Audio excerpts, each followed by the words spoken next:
Well, hello everyone. Thanks for joining us on our fourth webinar of the series. Our topic today, we're going to be talking about using the network to grow your business. So we're going to be covering two networks in particular, LinkedIn and Okappy. And I'll be introducing Alex in a bit, and he'll be sharing his wealth of experience, bringing it to bear on driving sales through social media.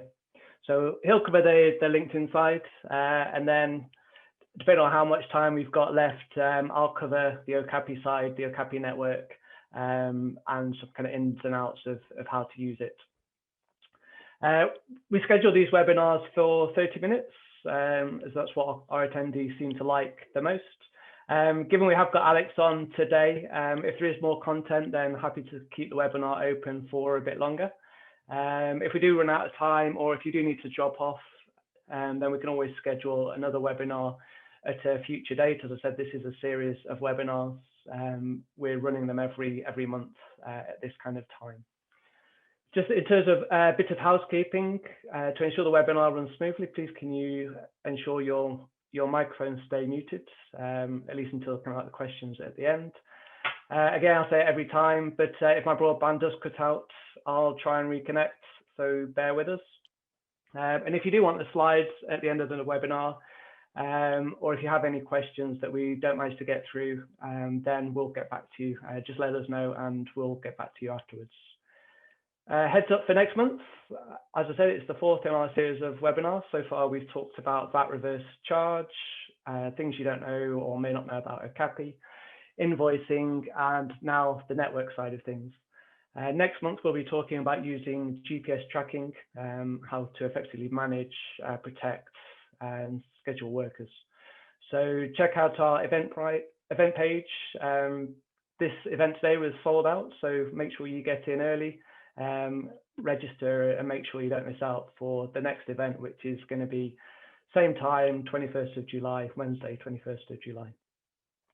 If you do want any of the slides from any of the previous webinars, you can find them on our new event page, which is on our Okappy website. If you click I think it's the blog link at the top, and then events, we're now listing all the events that we've done, so you can get slides, video from there as well. As we've got quite a few different people on today, we've got customers, prospects, and people we met on social media. So first, just want to do a quick introduction to Okappy for those of you who don't know us. Okappy is a business-to-business connected workforce management platform. We apply social and market networking technology to a real business need. The need to communicate and collaborate when working with employees, often at different locations, when working with multiple subcontractors, and when working for different clients. So our aim is to transform industry through better communication and collaboration, increasing transparency and trust, streamlining processes, and really reducing the cost, the duplication of information between companies' different systems. So think LinkedIn from the social side, Uber or marketplaces for the connection side, and then workforce management for the communication and collaboration piece. By connecting on Okappy, we're seeing the most forward-looking companies and dynamic companies are really kind of streamlining how they work and improving the process right the way down the supply chain. So I'll talk a bit more about Okappy later, how you can build your network on it. Obviously, you can also build your business using other forms of social media. And from my perspective, from the conversations we're having, LinkedIn is really kind of one of the best ways or the best networks which you can use to both gain company insights and also start having conversations with companies, prospective companies that you might want to work with. So on that note, and without further ado, I'm going to introduce you to Alex. He's head of enterprise strategy and operations at Lately.ai.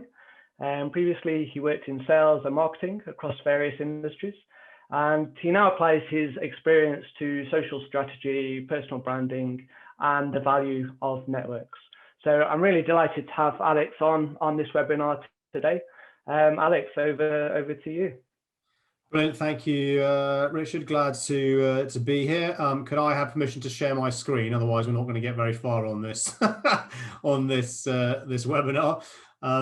So yeah, today we're going to have a whistle-stop tour through how to get the best out of LinkedIn. This normally takes 12 weeks, and I've been given the best part of 24 minutes. Happy to go on a little bit further on that while we get the technical side of things sorted out.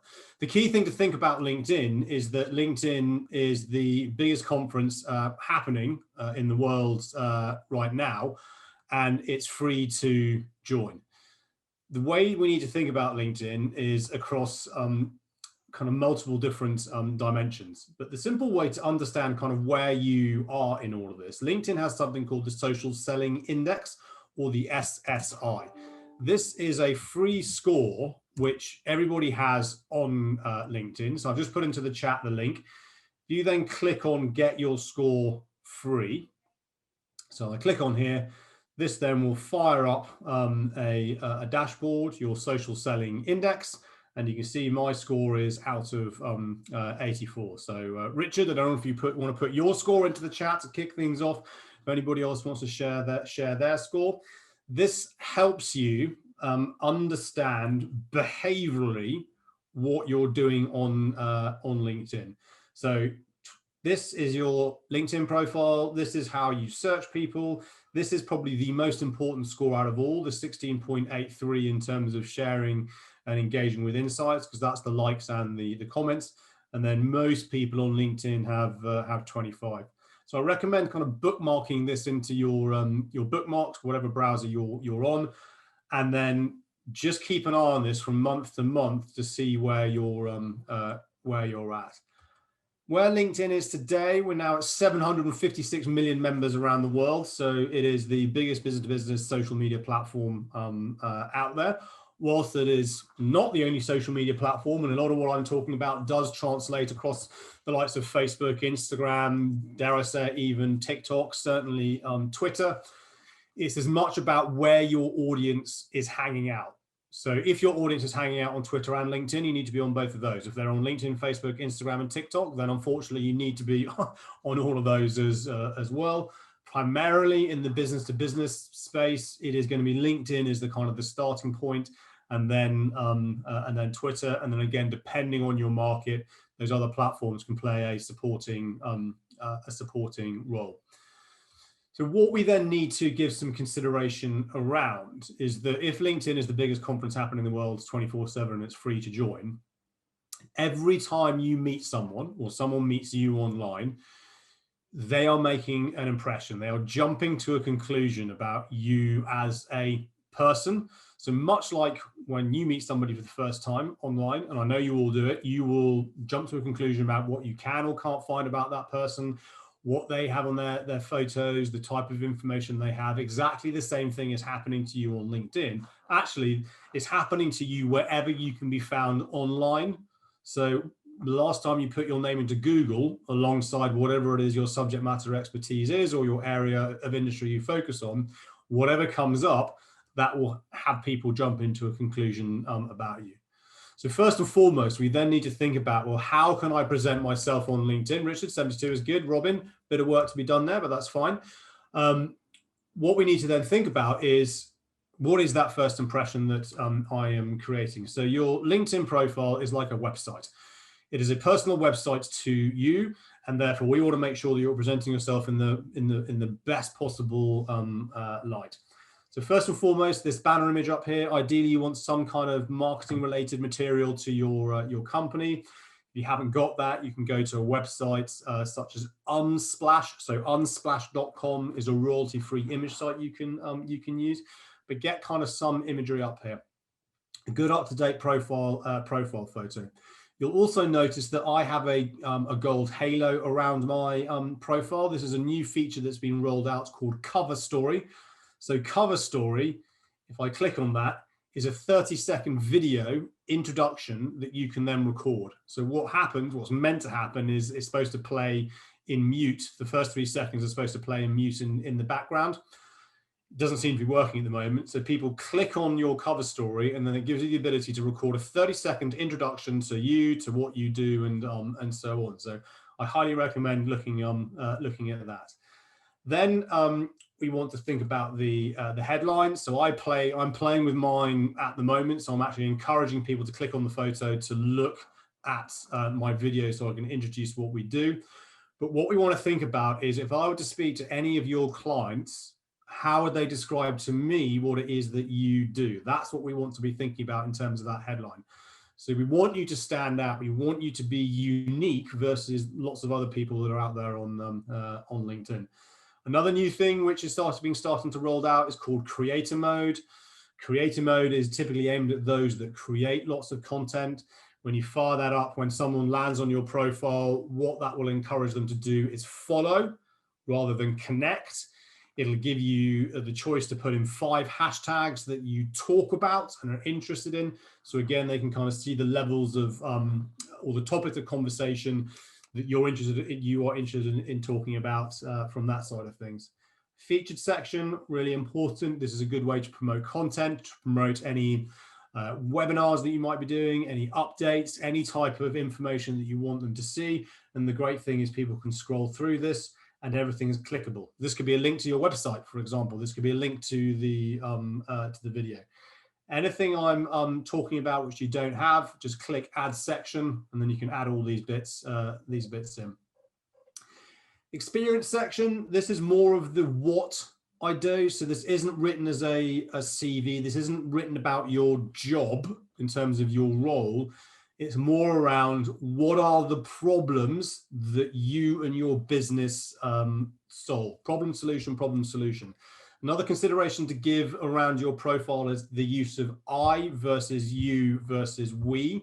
If you just go I the whole way through your profile, when someone's reading it, you're talking about yourself. Whereas if you blend in the words working with you, we will, you're drawing that person in. Because even though there are 756 million people on LinkedIn, when someone is landing on your profile, you're having a one-to-one conversation with them. So talk to them as a human being, as you would do in the real world. Anything that you do in terms of advisory work, if you mentor on any programs, if you sit on the board of governors, any charity work, you're members of any association, so Okappy, for example, you might want to add Okappy to your profile to create that Okappy network. I would encourage that, because it goes, oh, you're part of that same membership as I am, even though I don't know you. It starts to help kind of create that common link between people. Education is typically important. It helps LinkedIn go, you were at this school, college, university, what have you. So with these people, you may want to connect. Licenses, certifications, qualifications, all this kind of stuff. Add it in, whatever you've got licenses certified in, bring it in. It helps build the story. Skills and endorsements are really important. Sorry, scratch that. Skills are important because skills are searchable on LinkedIn. Endorsements, not so much. That's the number after the skill. That's just how many people have endorsed you for that skill. But anybody can endorse you for a skill on LinkedIn, even if you don't know them. And therefore, it's a kind of a bit of an irrelevant number. It's only really comes into play if you're using kind of the premium LinkedIn recruitment tool to find a job. And it goes, hey, you match 8 out of 10 skills that this recruitment company, this firm is looking for. But the number is less relevant. The skill, though, is really important. You can have up to 50 skills on your profile. I would suggest looking at both technical skills that what you do, industries that you focus on, management skills, and so on. And then the final piece is around recommendations. So recommendations are your clients, are happy clients who you work with at an individual level, at a company level. Think of this as the Amazon 4-star rating. Think of this as FIFO or whatever it might be. Get recommendations from your clients and happy customers. You can start to use this as almost your pitch sort of CV, if you will. So I encourage people to go to the bottom of my profile, have a look at other happy people I've worked with. If you want to reach out to them and double check I am what I'm all about, feel free to do so. So that's some considerations that we need to give around profiles. As Richard said, I can share with this afterwards. I've got a bunch of how-to videos on my YouTube channel, which kind of shortens this and gives you a little more time to think through. The next aspect of all of this is then your network and your network of influence and your referral network on LinkedIn. The best way to start a business conversation with anybody is an introduction. Hi, Richard, I can see you're connected to that person at that company. How well do you know them? Would you be comfortable making an introduction for me? Because I'd love to talk about this. Richard goes, yes, more than happy to. No, because I don't know them that well. Or you can mention my name in the connection request or whatever that might be. However, that only works if you are actually connecting to people. So the way to give some consideration to your how big your referral network is.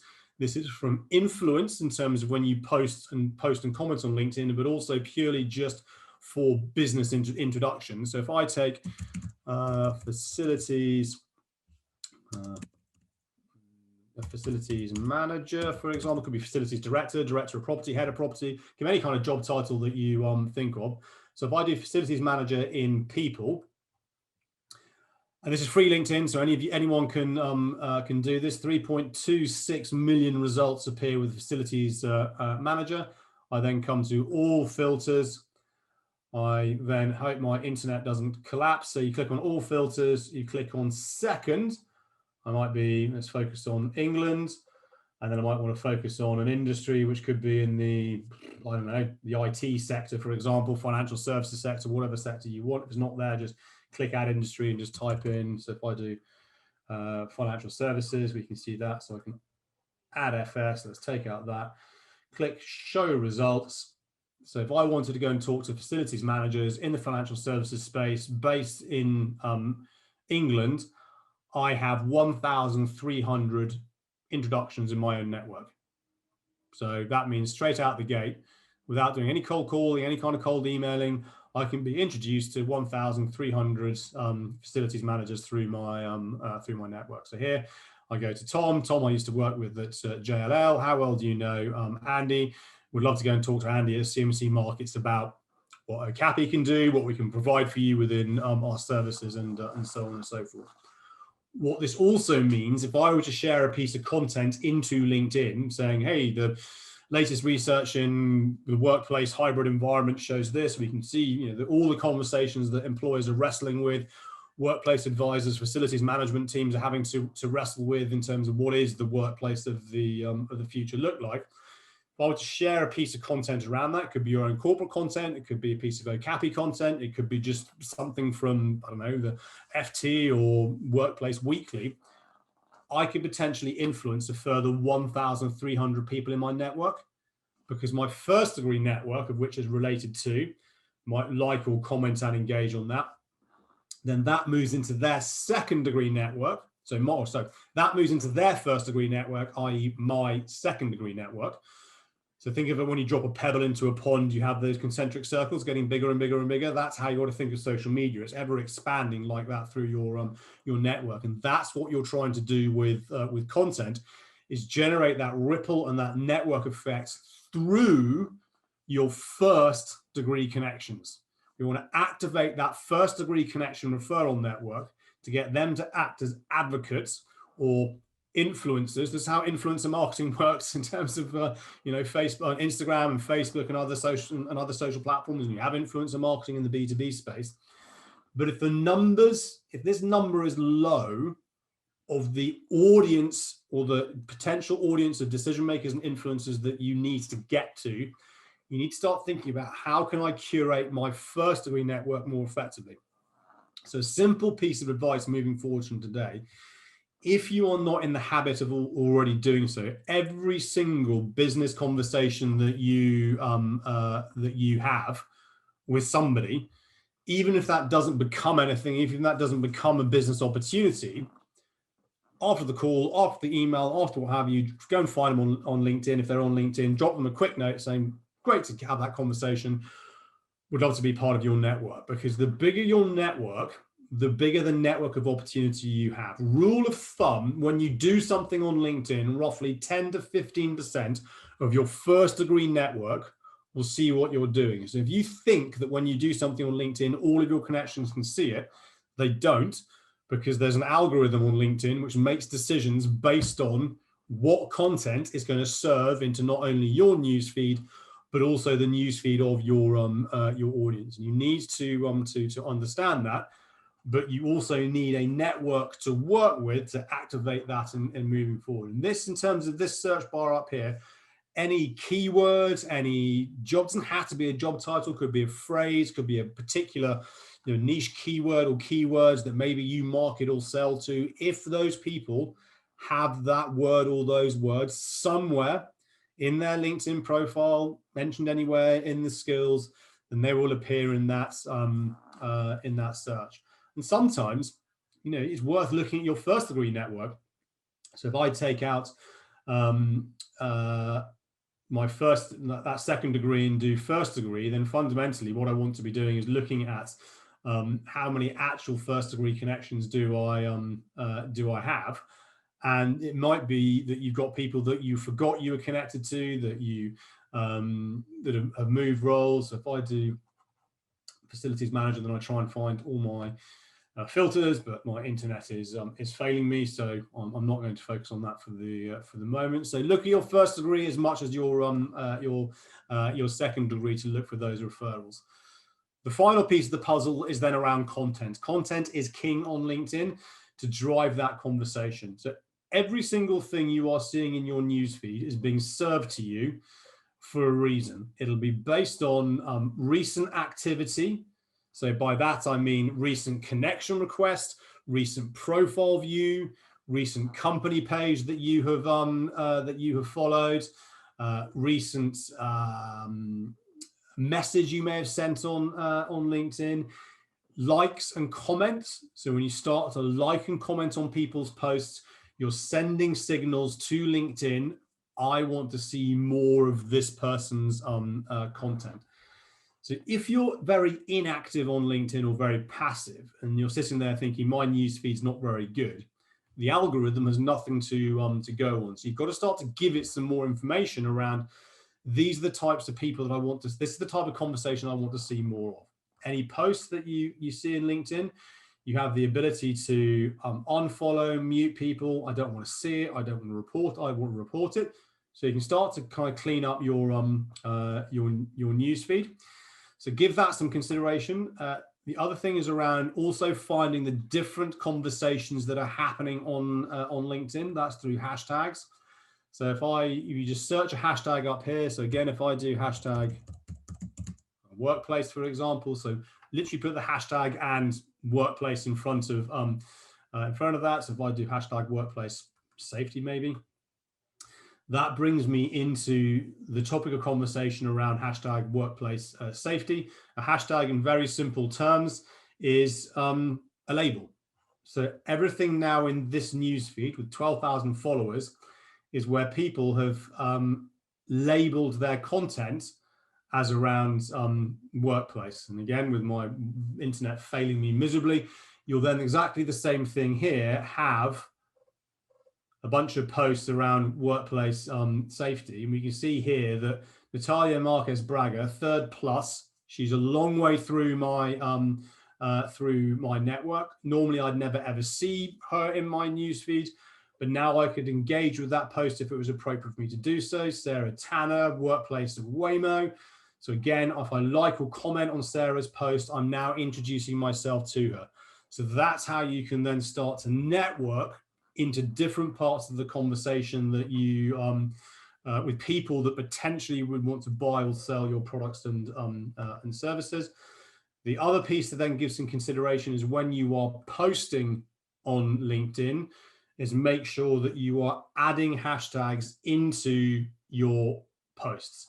So by adding a hashtag into your post, that then enables that post to move around into those different topics of conversation. So if I go to views of your post, if you click on any post that you see a hashtag in, that's then going to move those posts around. So it could be hashtag, here's what you get in creating mode. You can see what I typically talk about. And then from here, I just want to, and then I'll hand back to the studio because I'm getting a nudge. So typical rule of thumb when you're adding hashtags to a post, 3 to 4 hashtags. Think about it from an industry perspective, think about it from a technical advisory perspective, and then maybe that's related to the particular piece of content that you're talking about. It looks like my Wi-Fi and my internet's going to fail me, so I will just pause there, and I will hand back to Richard. Brilliant, thanks for that, Alex. That's really interesting. I'm just going to share my screen again.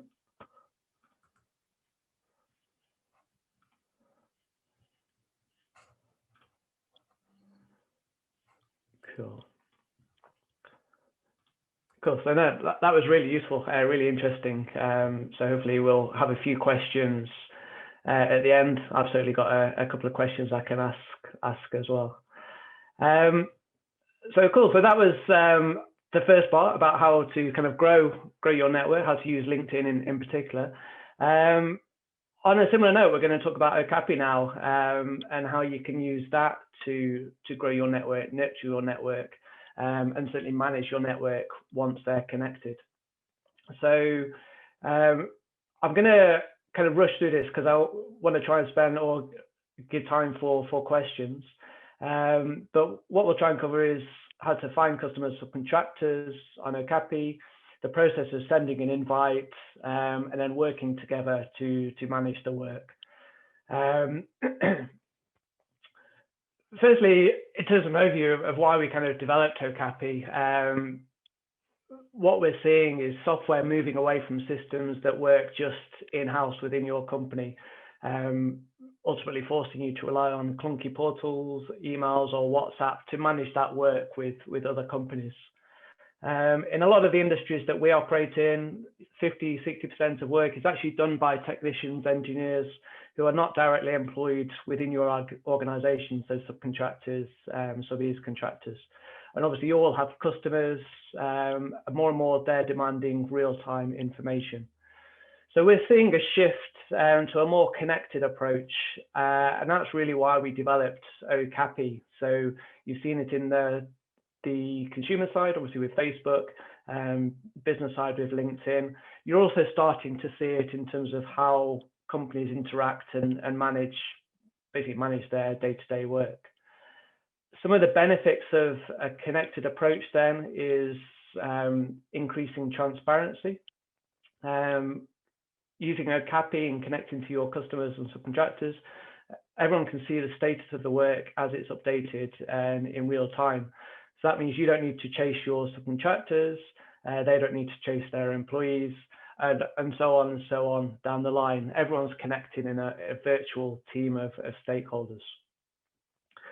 And that allows you to really streamline processes and particularly reduce duplication. So no more copying information from your customer system into your system, and then no more resorting to email or WhatsApp to get information out to your own subcontractors and then having to chase to get that information back. With a connected network approach, information flows seamlessly from order maker right down to the final engineer.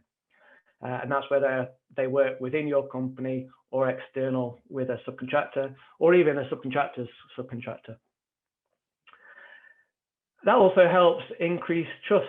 Again, a lot of the industries that our customers work in, construction, facilities management, often we hear there is a disconnect, there is a competitive approach to working with costs being passed down the line, administration being passed down the line, and ultimately that affects the smaller companies, those at the end of the line who are having to kind of do all this work for their customers, when ultimately they should be doing the work that they know, fixing the drains, electrical contracts, whatever, not messing about with spreadsheets and putting together complex information.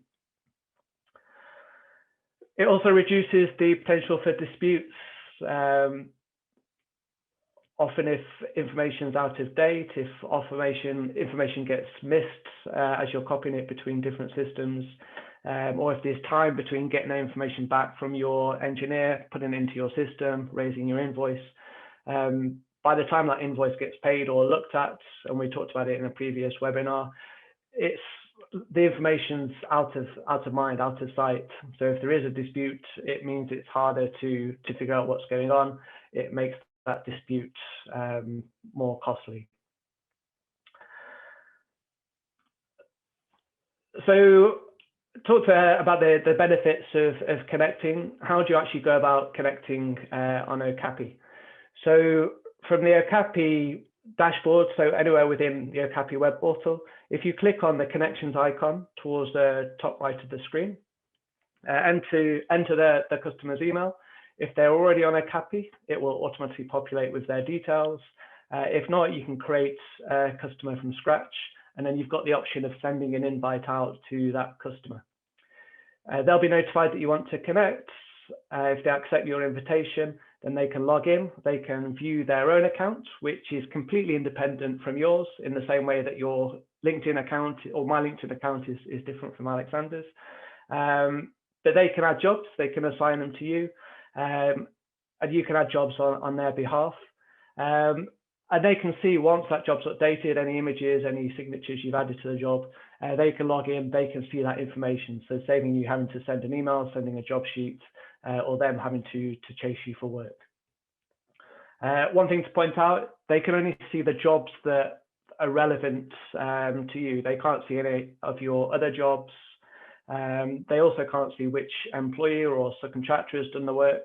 And likewise, for privacy and to stop you getting kind of the risk of being cut out of the loop, your subcontractors also can't see who your customer is. So just to summarize some of the benefits of connecting: reducing duplication of information between systems. And ultimately, we see that means less missed jobs, reduced chasing emails and calls. In the same way as LinkedIn, if you update your details on LinkedIn, then all your connections can see those changes. Same with Okappy. If your customer updates their details, if you update their details, you don't need to send out an email anymore letting them know where to send a new invoice or new company details. Everyone can see in real time that the information has changed. So no more kind of invoicing going to the wrong place, no more kind of out of date contact details. And ultimately, it means, and what our customers are seeing is they can provide the best customer service that companies now demand. Just some other quick things you can do with Okappy. You can save documents and notes for your customers. So it's a central place where you can keep all that information together. You can analyze customer performance. There's various reports, so you can see where you're spending your time, where you're getting your revenue, and obviously which customers to focus on. So that's important if you want to kind of grow your business. Which are the kind of like the key companies that you want to target? Where do you want to spend your time and effort trying to get more work?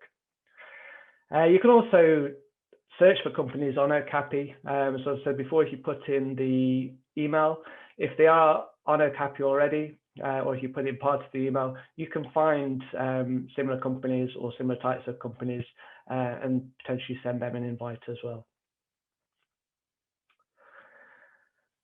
And you can also do the same on the other side of the coin for subcontractors. I won't talk too much about this. It's very similar to how you connect to customers. Same job screen, click the connections, put in an email address, and then connect as a subcontractor. One thing to point out, the difference between a subcontractor and a customer is that they have to accept your invites before you can start adding work. Customers, you don't need to connect. You can work independently. You can add jobs on their behalf. But with a subcontractor, they have to accept the invitation. And the reason for that is obviously you don't want to be sending work to a subcontractor and they're not using the system, they're not receiving the information, they're not doing the job. And then obviously that kind of looks bad for you. And it's the same kind of benefits, so I won't kind of go through this, but reduce duplication, missed jobs.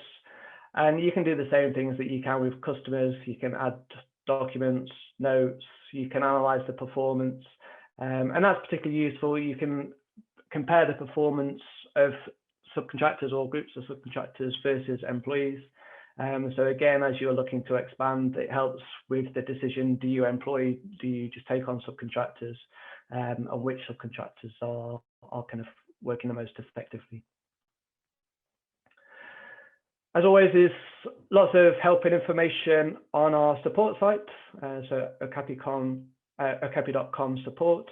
A couple of links here about what connections in your customers can see, or in their network can see. So I talked about kind of the visibility, which jobs your customers can see, what details they can see, and likewise what those subcontractors can see. Also an article there about the difference between when you add someone as an employee or a subcontractor. So that's kind of pretty much time. So thanks once again for attending this webinar. I found it really useful hearing about Alex's points. LinkedIn, it's certainly something that we're kind of looking at, and more you hear companies using LinkedIn now to grow and to build those connections. Happy to take any questions now. If we don't get to them, if you want to send them in the chat, either send them direct or send them to all. If we don't get time to respond to all of them, we'll get back to you afterwards by email. Again, just our next webinar, heads up, is 21st of July.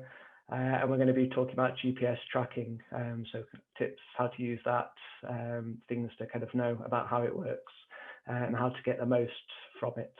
So yeah, sign up for Eventbrite, make sure you get in early. This event was sold out, so make sure you get a ticket for that. Yeah, if we've got any questions, I'm just going to check the chat. Great question, Gabrielle. Typically, if I can't get a referral in, I will send them a connection request, but personalize it. So I'll do it through LinkedIn rather than Sales Navigator. What you need to be wary of is LinkedIn is doubling down on the amount of connection requests you can send on a weekly basis. I think it's now 100 a week can be sent through your LinkedIn profile, irrespective whether you're on free or paying for Sales Navigator, because they're trying to combat the bots and the auto connectors. So you also need to be cognizant that if you're sending connection requests and people decline them and say, I don't know you, or ignore them, if too much of that happens, that can potentially impact your account to the point of suspension. And also if you have a lot of connection requests left on pending, either they don't do anything with them at all, over time, that potentially could also impact your accounts from a possible suspension, or in some cases, I've seen some people who are getting an outright ban. So it's worth going into your sent connection requests, and if you've got any that are over a month old, all those that are over a month old, I would just withdraw them and just clean that up. But typically, referral first, then a personalized connection request through LinkedIn, even if you found the information through Sales Navigator. Cool. Thanks for that. I've got another question here for you, Alex, asking, like, how much time do you spend on LinkedIn? Like, how much time should you be spending each day to be effective? If you want to get that 82 score. That takes time to get to that number. It's little and often, 5 minutes a day. If you're kind of full out busy on on the road, which I recognise some of you might be, and some of your contractors might be. When you have kind of some downtime, 5 minutes on the mobile app, go and just do some likes and comments on people that you'd like to be in their network around the topics of conversation. Set up those hashtags. The key thing with LinkedIn is little and often. If you can get to the habit of posting once a week, that's a good thing. You certainly don't need to post more than once a day, but once, twice a week, just post an interesting article that you've read or something around that. But little and often. So, if you could do 5 minutes in the morning, 5 minutes at lunchtime, and 5 minutes towards the end of the day, that honestly will be more than enough to kind of kickstart things. Cool. There's another question here.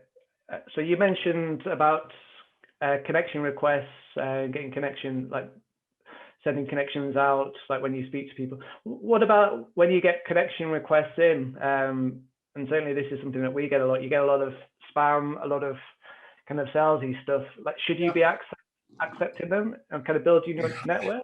There's no hard and fast rule on this. One, you have to consider, based on the percentage size of networks, the bigger your network, the more potential you have in terms of eyeballs. But it's my view, if someone sends me a connection request, even if it's not personalized, which is pretty common in this day and age, if they look half sensible, the crossover of other people that I'm connected to who I know and trust is relatively decent, so 5-10 people, I'll probably accept them.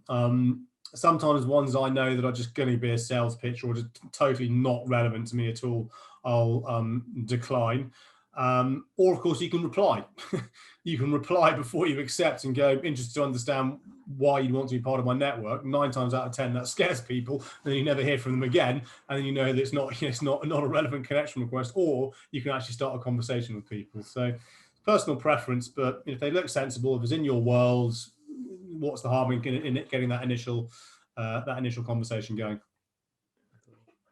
Okay, I've got a few more questions. Just wary of time now. Obviously, we've gone a bit over what we normally do. I'm just going to ask one more, and then maybe we can kind of reply afterwards to the others.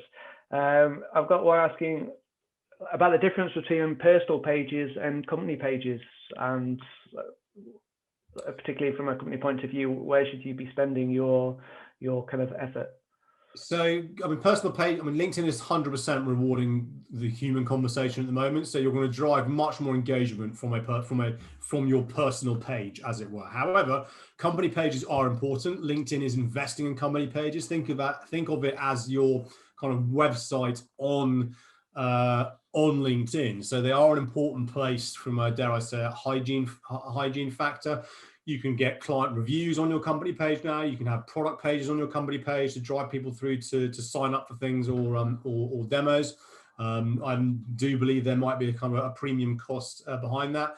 The key thing with company pages is to make sure that you are at least posting once a week minimum from the company page to keep things ticking over and engagement ticking over. It could be corporate, it could be content that's related to what your company's doing. It could be just interesting conversation that's happening around the world.